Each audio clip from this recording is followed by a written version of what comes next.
Coming up, monkeypox has reached Coconino County. Plus, NAU provides menstrual supplies in women's restrooms. The news starts now.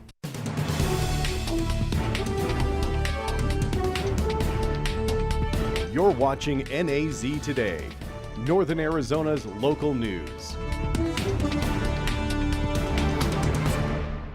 Happy Friday, everyone, and welcome back to NAZ Today. My name is Matt Kienitz. And I'm Michaela Richardson. Thanks for joining us.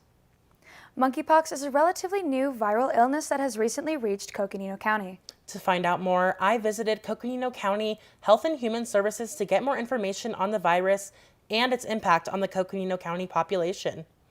Monkeypox is a relatively new infection that has caused worry in the United States. Senior communicable disease investigator Marette Gebhardt says the virus has already made its way around the globe. It's a viral illness that is seen, typically it's endemic in other countries, but in 2022, so this year, we have seen cases in the United States as well as around the world. As for Coconino County, we have had 4 cases since August 23rd.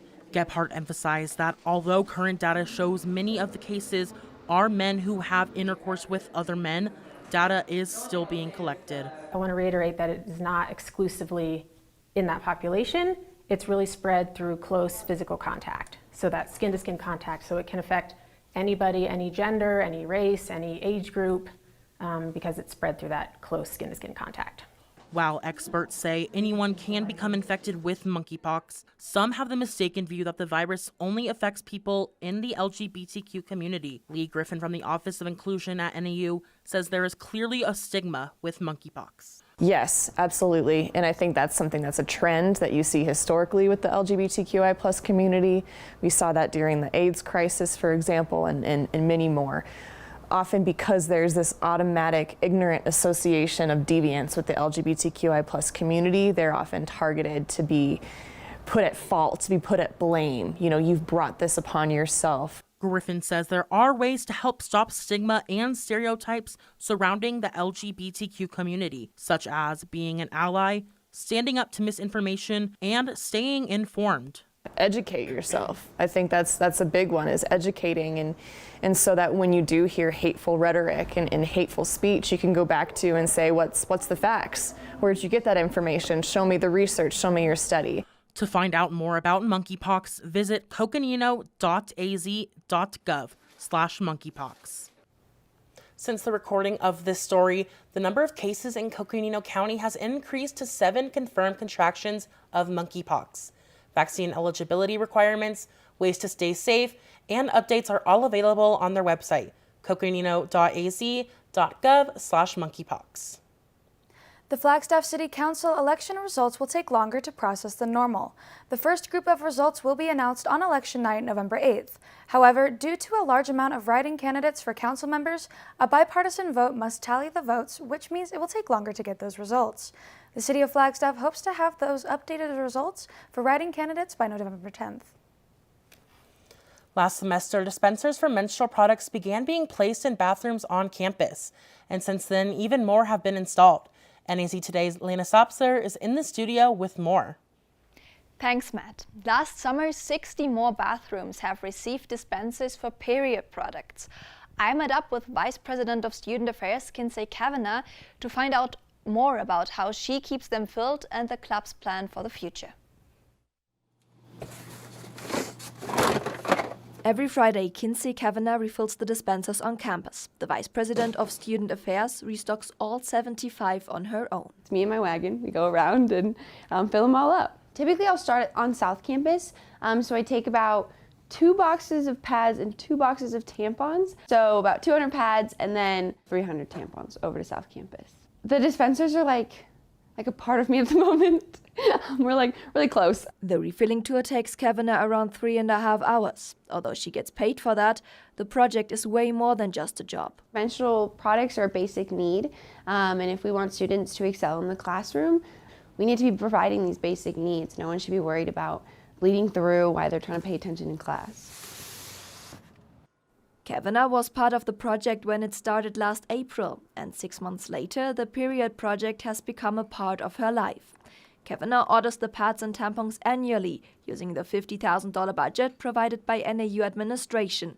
ASNAU pays for the dispensers. But not even half of all bathrooms in student buildings at NAU have a dispenser for period products at the moment. So they're currently scattered across 10 buildings, and we tried to balance between North and South Campus.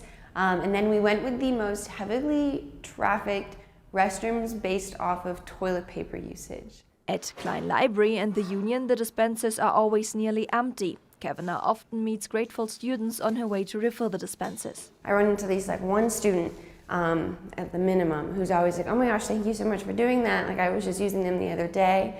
I've also run into students who are like, oh, I just took a bunch of them if that was okay. And I was like, yes, that's what they're meant for. The dispensers seem to be successful, and Kavanagh wants to push the project further ahead. One day, there could be 184 dispensers on campus. Kavanagh hopes she comes closer to that goal before leaving NAU. I graduate in May, and so I would love by then to have ordered another amount of them. So maybe by the time I graduate, we're at 100 or 150. And then optimistically, someone will kind of take it over after me. Lena Zaubzer, NAZ Today. Coming up, celebrating people with disabilities. Stay with us.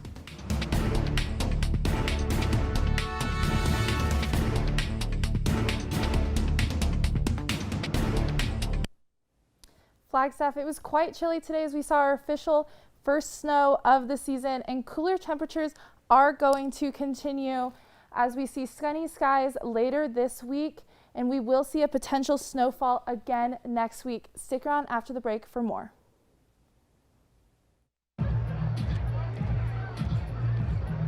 If you drive buzzed, it could cost you around $10,000. You'll face major legal fees, major fines, and steep insurance penalties. You could lose everything. Buzzed, busted, and broke, because buzz driving is drunk driving.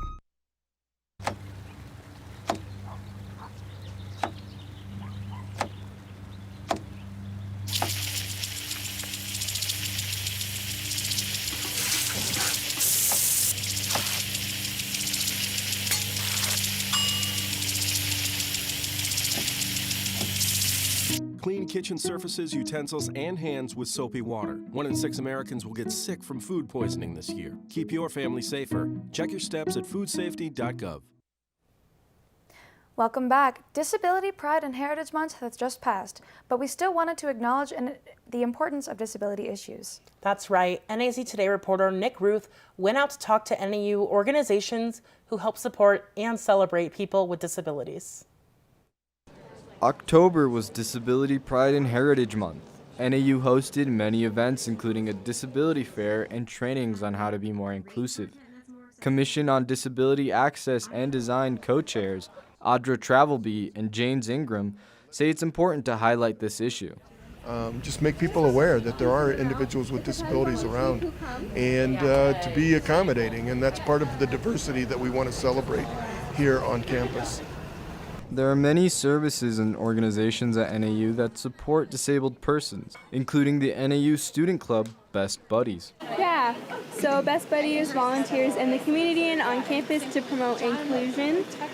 So we're really focused on promoting inclusion for those with intellectual and developmental disabilities. The NAU Office of Inclusion, known as the IMQ, works to make NAU inclusive for everyone, including students with disabilities. We offer programming and events that create community and also offer safe spaces for you to express who you are and to get to know everybody else in NAU campus. NAU is doing its part to not only celebrate people with disabilities, but to make them feel welcome and accepted. Nick Ruth, NAZ Today. This week's Flagstaff calendar has many fun events for students, residents, and visitors, including a very familiar tradition. Tomorrow is the annual Tequila Sunrise. Celebrated by those 21 and older, bars throughout the city open at 6 a.m. with special drinks and deals. Flagstaff Police will be working with NAU Police on this holiday to make sure patrons are celebrating responsibly. November is Native American Heritage Month. To celebrate, Culture Connection AZ and the Indigenous Peoples Advisory Council is hosting the second annual Indigenous Community Connection Fair.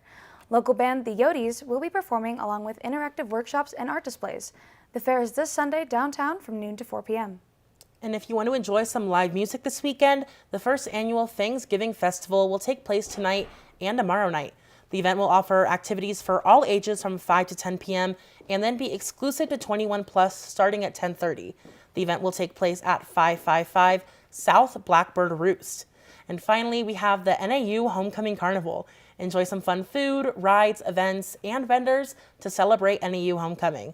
The carnival is underway on the Union Pedway at the NAU campus. The carnival will continue until 12 a.m. And also, this event is free to NAU students with their IDs. Stay with us after the break for weather with Lindsay Ridgway. I'll never forget the day our landlord called and said, "Read your lease. No pets allowed." My owner tells him my dog ate the lease, but that didn't work. And now I'm stuck in a shelter. But this pit bull is ready for a new crib. I'm loving, loyal, and play well with others. So don't be intimidated by all my muscles, because the biggest one I have is my heart. That's right, I said it.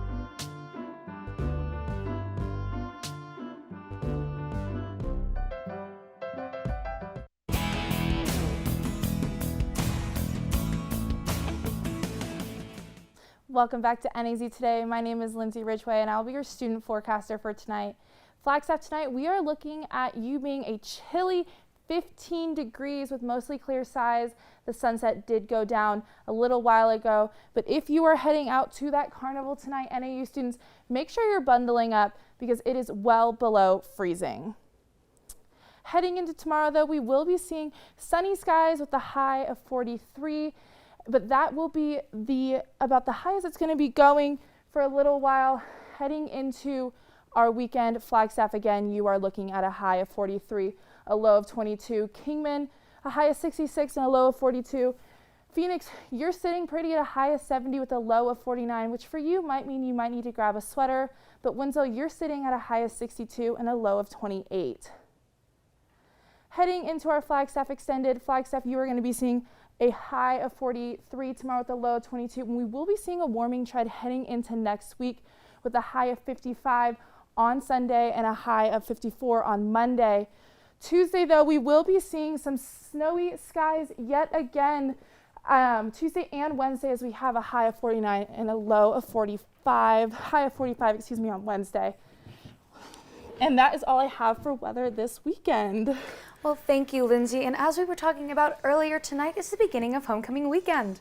Matt, you mentioned the carnival started tonight. Are you planning to go? I actually am planning to go, Michaela. I really enjoy those carnival rides that have that's like a roller coaster. It's a loop and you just go up and down. And I just love the feeling in my stomach and the thrill of it all. Lena, how about you? I think that's a bit too much for me, but if they have a normal roller coaster, I would be the first person on it. How about you, Lindsay? I'm really looking forward to the NAU football homecoming game. Nothing better, and I've heard they're doing a new light show, which I'm excited to check out. Oh, I'll definitely take a look at that as well. Well, that's all we have for you guys tonight. Make sure to follow us on YouTube to see more weather, sports, and news. Good night.